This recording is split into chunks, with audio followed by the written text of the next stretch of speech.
Good evening, Star Pupils. I'm your host, friend, and life coach, Mrs.Divine Awakening.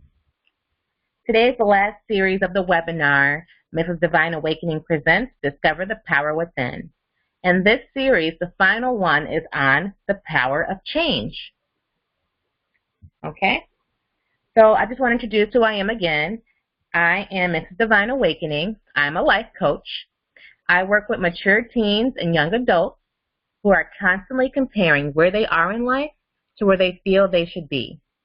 I help by improving their relationship with self through metaphysical concepts, and I work with them to create a plan to get them closer to living a life that they desire. And the reason for this last webinar being about change is because change is very powerful. And today's webinar is actually being hosted 2 hours before the normal scheduled time for all the previous webinars, and that's because I've made a lot of changes to my life. So we're going to talk about the power of change.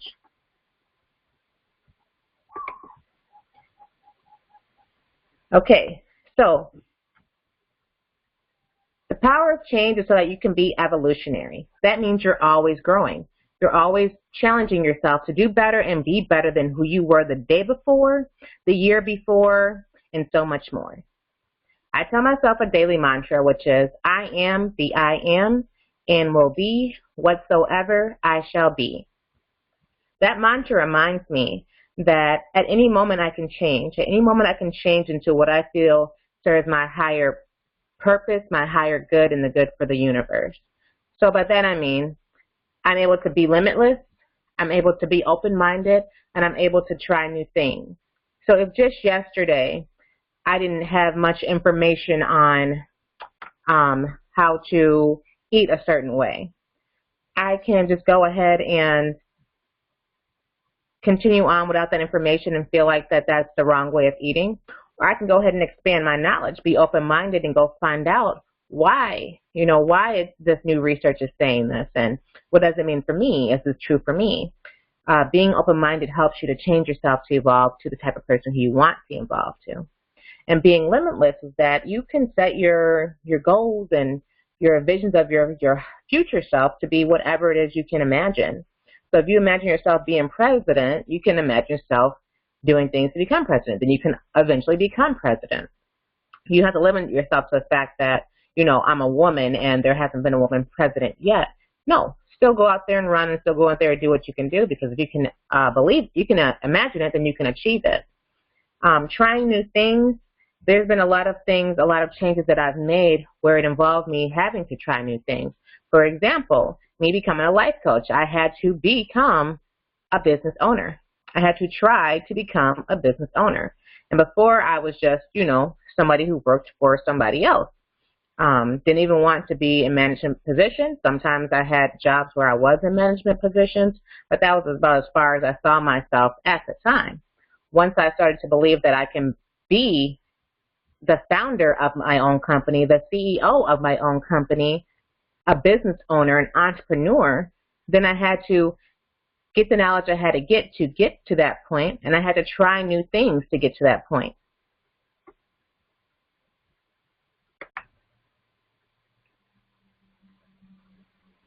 The only constant is change. The only things that are true in life is that we're going to die and that things are going to change. And of course, dying or death is a part of change, because we're not going to be alive anymore, in a sense. So you must choose to take action and make life happen for you, not to you. A lot of times when we have things that cause change, especially unwanted change, we tend to get resistant toward it. And when we resist change, we just make the problem grow. We make it grow so much where it's now controlling us and other aspects of our lives, because we didn't just go with the change. Now, if you go with the change, you're able to see what new opportunities are available to make that change work for you. So, because change is so important, and it always happens, we don't recognize that some things are in our control, within our control. A lot of times we feel like change is happening and we are forced to deal with a circumstance, when in reality we have a lot of different options on how we can choose to look at this circumstance. And I'm not just saying being pessimistic versus being optimistic. I'm saying really to observe the situation and see what can happen as a result of going with this change. What can happen as a result of resisting this change, and then go from there. At that point, you'll be able to actually see what direction you want to go in and start pursuing in that direction. And just because a change is happening doesn't mean that change dictates everything else in your future about what you want to do, unless you allow it to. If you do not go with the change, if you do not even explore the change, the opportunities that are within the change, then you will be stuck with life happening to you and being thrown around by unwanted change.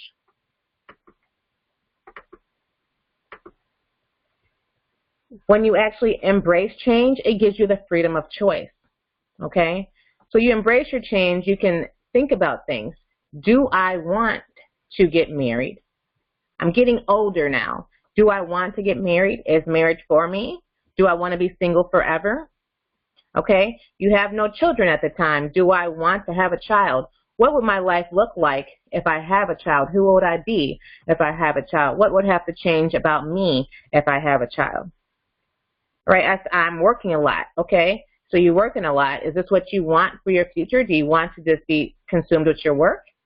If you are consumed with your work, but you did say that you did want to have a child, what would that look like? You consumed with work and raising a child. You want to get married. What would that look like? You still being single and so piled up with work, by the time you get home, you're tired, and you don't have time to go find Mr. Right or Mrs. Right.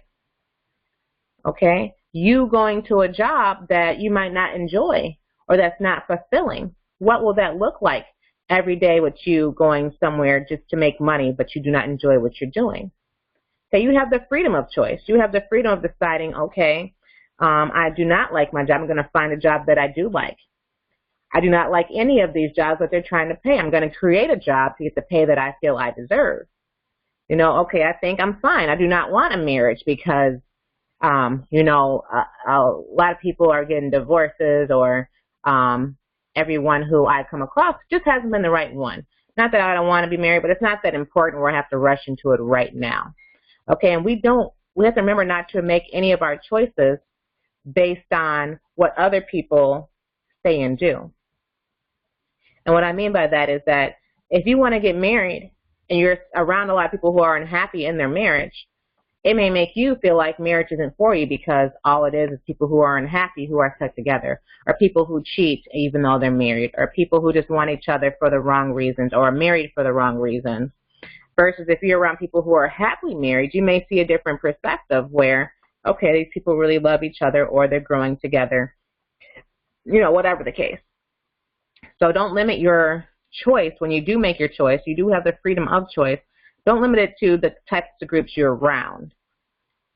Explore, be open-minded, try new things, be around new people so that you can get a better perspective of what it is that you want and what you see that's out there. If you surround yourself by people who are not in marriages that they enjoy, then of course you yourself may feel like marriage isn't necessarily the best thing, or feel like what's the hype. If you are around people who are always constantly complaining about raising their children, that may make an impact on you as well. And then you may also look at that person who's complaining about having a child and the changes it's made to their lives, and then they turn up pregnant again the next month or the next couple of months or the next year. Okay, then you have to question what that really means. For someone who really is having all these complications with raising their children, why have another one? So you can look at it just for what they say, how much stress it is. You can look at it for what they're doing, their actions. They're having another one, they're coping, they're doing what they're doing.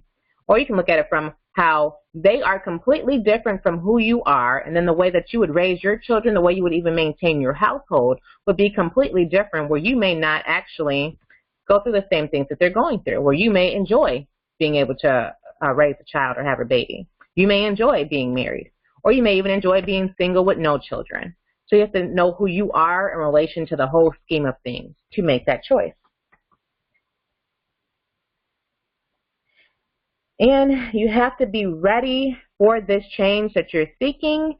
You have to trust in yourself that you can be this change that you are seeking.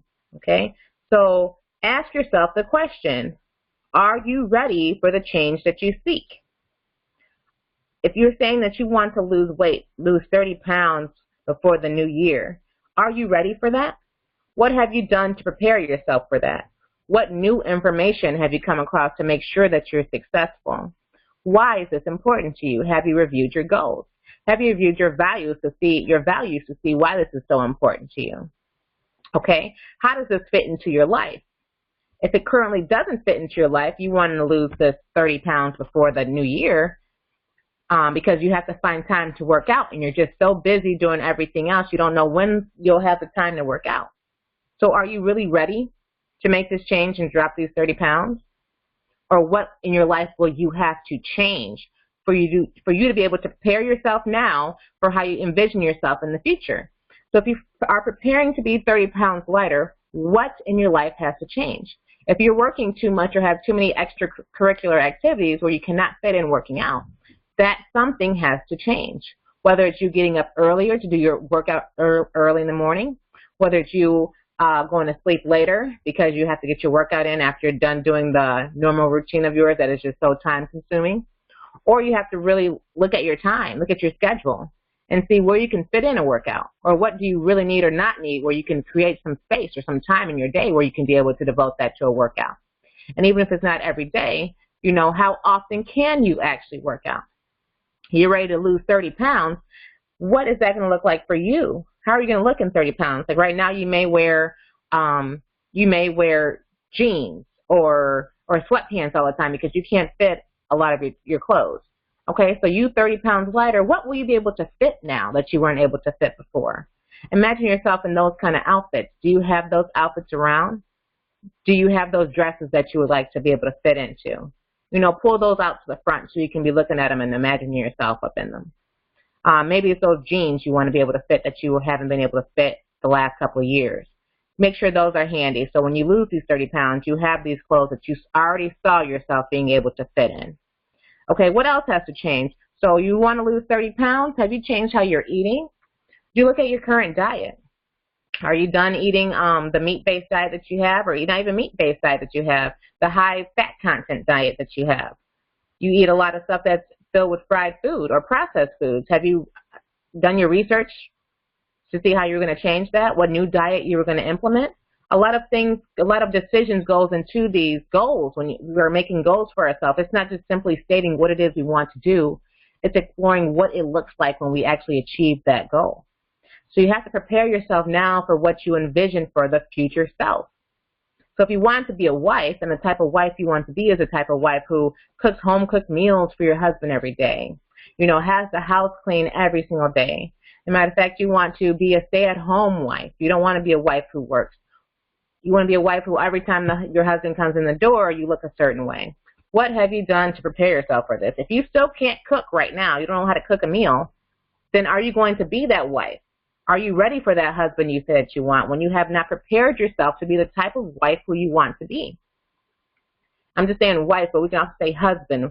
We can say, if you know, I'm ready for a committed relationship. A lot of guys say that, I'm ready to find my wifey. All right, you're ready to find your wifey. So what have you done to prepare yourself for the day that you do find your wifey? You know, are you ready to be committed? What type of husband do you want to be? You want to be able to provide financially for your wife? Okay. What's your bank account look like? What do your finances look like? What kind of job do you have? Is it a job where you're going to be able to get the type of income that you want to? Is it a steady job? How does that job look for when it comes down to having the perfect home and work-life balance? Is that even important to you? Will you still be able to spend time with a wife, or what kind of wife are you going to find if you're working all the time and you don't have time to spend with her? You have to look for that right type of wife who's going to be okay with that, or who's going to know how to maintain a lifestyle like that. So a lot of things go into play when you're making a goal. And then you have to not just also be ready, but you must also believe in yourself. Trust in yourself that anything you're saying that you want to achieve, that you actually can achieve it. Okay, not just saying, oh, I want to, you know, lose 30 pounds, but I'm just big-boned, or my family's just big-boned. This is just how we are. No, if this is something you want to do, is a change you want to make, you can make that change. You have to first believe that you can. If you keep telling yourself things like this is just what I'm just big boned, or I just won't be able to do it, or I'm just not the marriage material, or I'm just not mother material. I know I'll be a horrible mother. You're giving yourself a subliminal message, and you're putting that into your subconscious, or now your subconscious is saying that this is not really what you want. We know you're consciously speaking that this is what you want. You want to have a child. You want to be a mother. You want to be married. But your internal beliefs, your internal dialogue is conflicting to the point where your subconscious is pushing out what the internal dialogue is, which is that you feel like you'll be a horrible mother, and you feel like you're just not mother material or parent material. You feel like you're not wife material. So then that's what is going to be given to you. It's exactly what's going on in your inner dialogue. And that's how all these series, these Discover the Power Within series, they all work together because it's a common understanding that all these things matter. All these things must flow perfectly for you to get what you truly desire.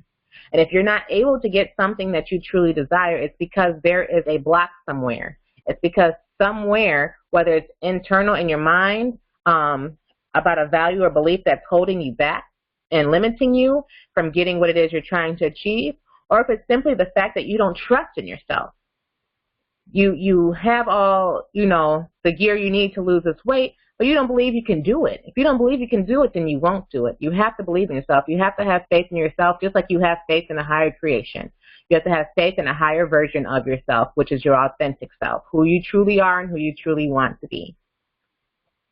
Okay, and then on top of having faith, have you created that vision? Have you used your creativity and your imagination to really go into detail about what it will look like when you succeed with your goal? What it will look like when you finally get that man of your dreams or that woman of your dreams? What it looks like if you got married? What it looks like if you bought that house that you wanted? What it looked like if you became pregnant or now are a new parent? What would it look like if you became an entrepreneur? Any goal that you have, any dream that you can envision it to the fullest where you know exactly what it looks like and you know what you're going after. Then here's how you change. How to actually change. You must use your creativity to visualize the new you. So like I was just saying, you have to completely get creative when it comes down to creativity and visualization. You have to not just know what it would look like, know what it would feel like, know what it would smell like, know what it would taste like, know how you would think, know how you would talk, know how you would walk, know what kind of clothes you would wear if you were able to do the types of things you want to do. Know how your attitude would be if now you can say that you're married and that's something that's important to you. Know how your attitude would be if you felt like you wanted to be single forever, you didn't want to have a husband or a wife. Know how your attitude would be. Would you be the ultimate bachelorette, the ultimate bachelor? Would you have a bachelor pad? What would you do?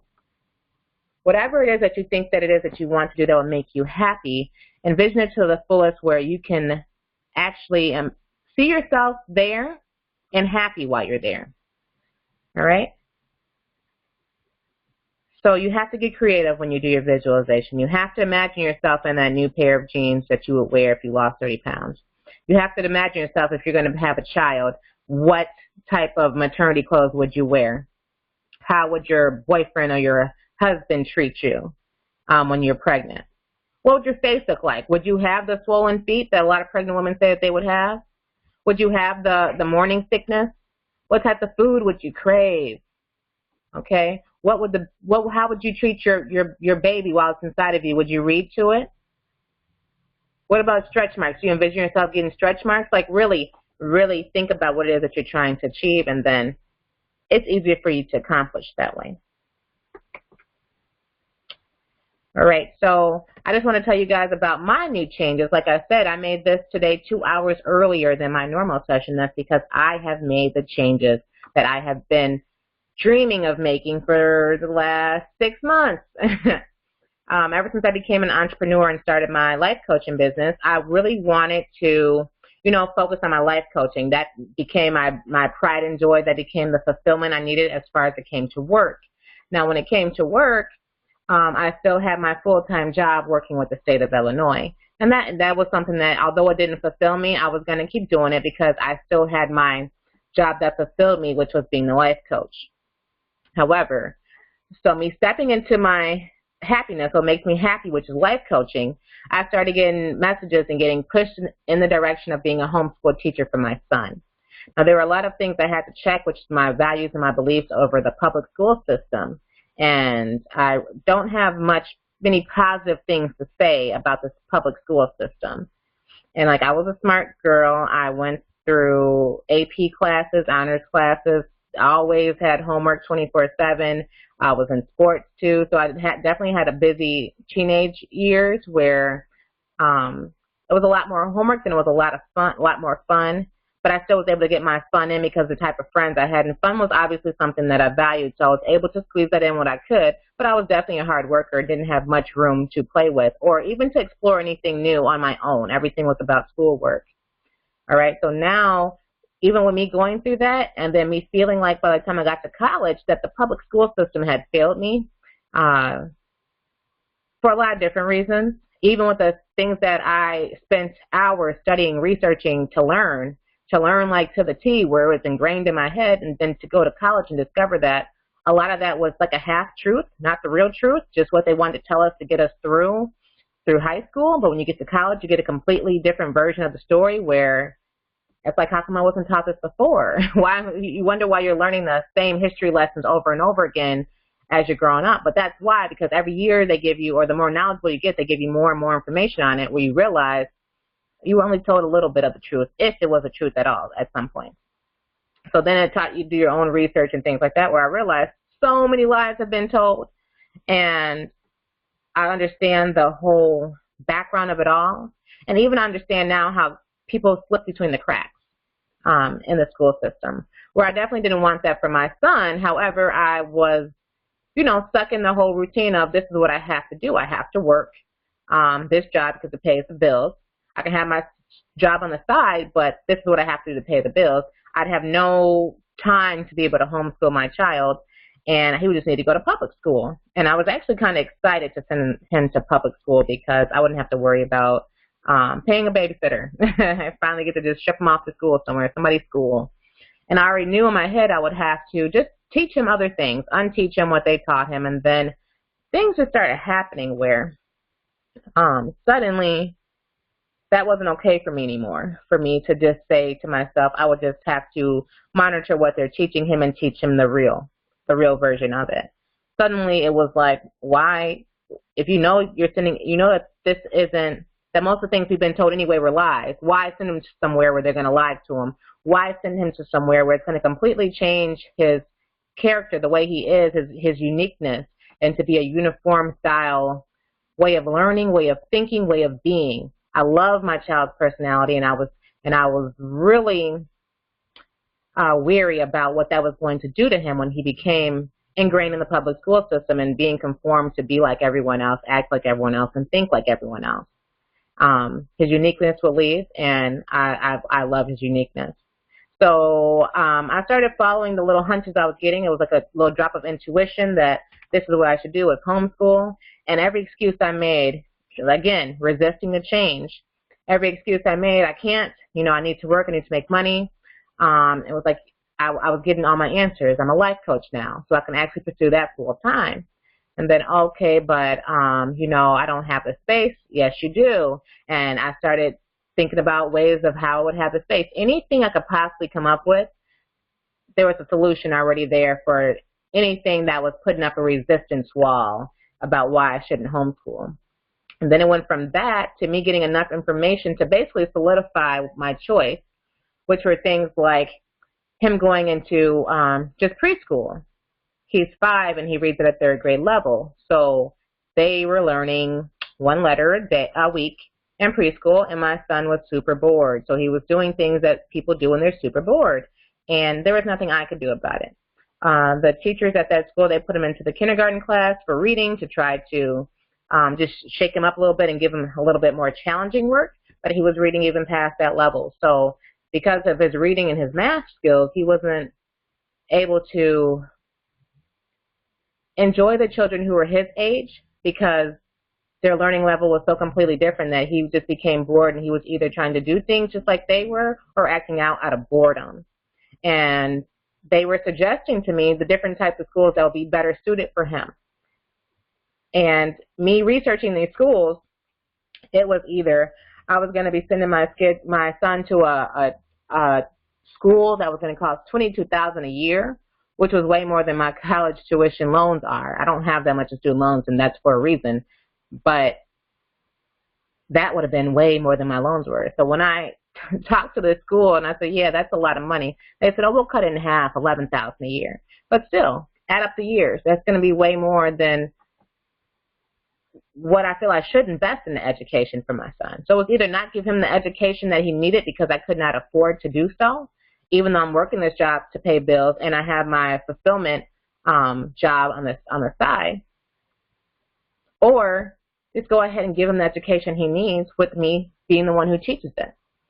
So I kind of went with the change. I tried to make this change about me. I was getting forced in the direction of homeschool as the best option, and I really just started to take it on. I started to take it on by doing my research, being open-minded, trying new things. We started going to the homeschool classes up at the library. I would take off early or something, or on a day when I wasn't at work. I would go up there with my son just to see how they interacted, speak with new people, see the types of things that they were doing, do my own research to the type of things I would need to be doing, the type of things I would want to be doing, and then it just blossomed from there. I went from never considering being able to homeschool my son, or not even wanting to completely choosing to do so, completely choosing to take on this change and have faith within myself that I could do it, or that's exactly what I'm doing now. So 6 months later, I'm doing exactly what I've been gearing myself toward doing the last 6 months, and it's really lining up with my goals, because one of my main goals is having enough time to spend with my son and my family. I'm able to do that now. Before, when I was working 8:30 to 5 for the state, by the time I got home, it was like get the child from daycare, cook some dinner, help the child with his homework, have him take a shower, and eat dinner, and then he was getting ready for bed. I might read him a story, and he reads to me, and he goes to bed, and we start our day all over until the weekend. Then we may have fun on the weekend, or we may be doing something else. I may be working. So it was little to no time where I didn't have that home work-life balance that I thought I would have, working 8:30 to 5. So this change was something that was more aligned with my values, more aligned with things that would make me happy. And I literally wake up. It's been a week. It's been about a week. But I've literally woken up every day this week excited about what the day holds. Before, when I was working, I would wake up dreading, oh, it's Monday now. Or I wake up dreading the fact that I don't want to even be there, or how much longer do I have. Just not wanting to do it. What are they going to have me do today? Not wanting to do it, not knowing what to expect, what to anticipate, but I knew that any of it was going to be something I really did not want to do. I had a lot of anabolic energy toward being able to be a homeschool teacher. When before, when I was thinking about what I did before as a caseworker, I had a lot of catabolic energy. I really didn't want to be there. I really was dreading it. So this way I'm living a life that's according to my values. My values are being put at the top. And you all are traveling with me on my journey to living a life that is more authentic to myself, to me finding my authentic self and my true me. And that means making changes. So that meant me losing weight through my detox process. That meant me changing how I eat. That meant me doing the different types of research I'm doing now for my own independent research that I was never able to do before in my life, despite how smart I was, despite the type of academic background I had. I was never able to actually do my own research, and then I didn't really want to at a certain point because I had done so much research that I didn't want to. Who thinks about doing it for fun, right? And so now my life is completely filled with positive changes, more anabolic changes, changes that excite me, changes that make me wake up every day ready to go, ready to see what is in store for me. And even I can help direct these changes. What are we going to learn? What are we going to go out and do? What's going to be hands-on? What's not going to be hands-on? What are we going to change for the next day? What am I going to do after this? So these changes I make, they included me even having to change my friends. I was the type before where it was I had a small circle of friends, and I liked it like that because that's how you knew who was true to you. However, when you're making changes to your life, like I stopped drinking, I stopped eating meat, I'm making these changes. My friends don't understand these changes, and the ones that completely don't understand, they've completely fallen off. The ones that kind of understand but not really on the same page with me, they're still around, and that's fine. Sometimes it may conflict with what I'm doing versus what they want to do. Like I may hear, come take a shot with me, and I don't drink anymore. So that makes me feel like if you know I'm not drinking anymore, don't ask me or beg me or peer pressure me into taking a shot with you. However, I understand these are my friends and they know the old me. So now I've actually expanded myself to being around new people, new friends, and new people who are being attracted into my life because they're vibrating on the same level. I'm actually engaging with these people, and I'm seeing how my old friends see me as who I was before and what I'm trying to become. My new friends see me as who I am trying to become, as being who I am now, and then they are inspiring me to do bigger and greater things than that. So it's an interesting dynamic where I definitely see the need for old friends and new friends to remind you where you came from and where you're not trying to go back to, the people who are actually there for you to have those memories that are with you, and the people who are there for you to watch you grow, be with you while you grow, as you watch them grow and be with them while they grow, and then the new friends who are encouraging you to do more, go beyond what you're used to. So I'm encouraging you all to be limitless. I'm encouraging you all to embrace the changes that you want to make and understand that all things are possible. Now, change isn't going to be easy. You're going to make some sacrifices. You're going to make some hard, tough decisions. It's not going to be easy at all, but it's possible and it can be done. And it's a life that's way more rewarding than doing what you feel like you have to do. You are in charge of your reality. At any point, you can change your reality and you can become whoever you want to become. And this wraps up my webinar. We've talked about the subconscious mind. We've talked about the power of imagination and creativity. We've talked about change. We talked about willpower. We've talked about all these things that, in a nutshell, help you to be the best that you can be, help you to find your authentic self, help you to develop that new love that you have for yourself where you understand yourself in a completely different way than you did before, and therefore you understand your life and your connection with God in a completely different way than what you did before. Again, I'm a life coach. I work with mature teens and young adults who are constantly comparing where they are in life to where they feel that they should be. I help by improving their relationship with self through metaphysical concepts, and I work with them to create a plan to get them closer to living a life that they desire. If you would like to have a one-on-one consultation, please visit my website at www.mrsdivineawakening.com and schedule your appointment today. And even if you want a complimentary session, schedule your appointment today. Thank you for joining me today, and have a great evening, Star People.